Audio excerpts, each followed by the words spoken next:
حدثنا عبد الله بن يوسف قال أخبرنا مالك عن هشام بن عروة عن أبيه عن عائشة أم المؤمنين أن الحارث بن هشام سأل رسول الله صلى الله عليه وسلم فقال يا رسول الله كيف يأتيك الوحي؟ فقال رسول الله صلى الله عليه وسلم أحيانا يأتيني مثل صلصلة الجرس وهو أشده علي فيفصم عني وقد وعيت عنه ما قال، وأحيانا يتمثل لي الملك رجلا فيكلمني فأعي ما يقول.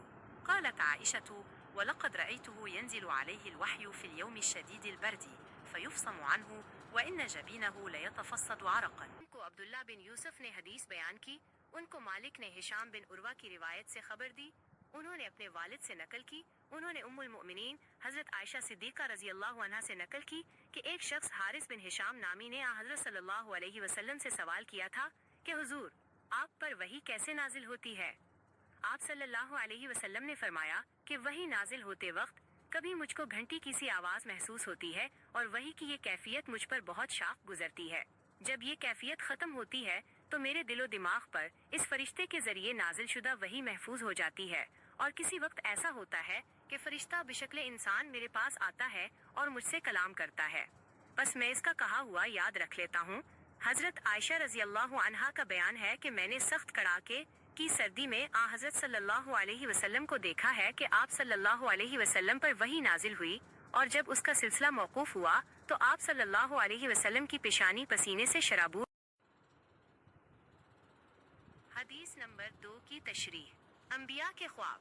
انبیاء خصوصاً محمد الرسول اللہ صلی اللہ علیہ وسلم پر نزولی وحی کے مختلف طریقے رہے ہیں، جن میں انبیاء کے خواب بھی وحی ہوتے ہیں اور وہ قطعی طور پر حقیقت اور سچائی پر مبنی ہوتے ہیں۔ فرشتے کی اصل شکل۔ کبھی اللہ کا فرستادہ فرشتہ اپنی اصل نورانی صورت میں ان سے ہم کلام ہوتا ہے اور اللہ کا فرمان سناتا ہے۔ بصورت بشر۔ کبھی فرشتہ بصورت بشر انسانی شکل حاضر ہو کر ان سے کلام کرتا ہے۔ یہ صورت آپ صلی اللہ علیہ وسلم کے لیے زیادہ سہل اور آسان ہوتی تھی۔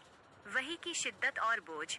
وحی کی یہ کیفیت، گھنٹی جیسی آواز، آپ صلی اللہ علیہ وسلم پر بہت شاق گزرتی تھی، اور اس کا بوجھ اتنا زیادہ ہوتا تھا کہ سخت سردی میں بھی آپ صلی اللہ علیہ وسلم کی پیشانی پسینے سے شرابور ہو جاتی تھی۔ حفاظتی وحی۔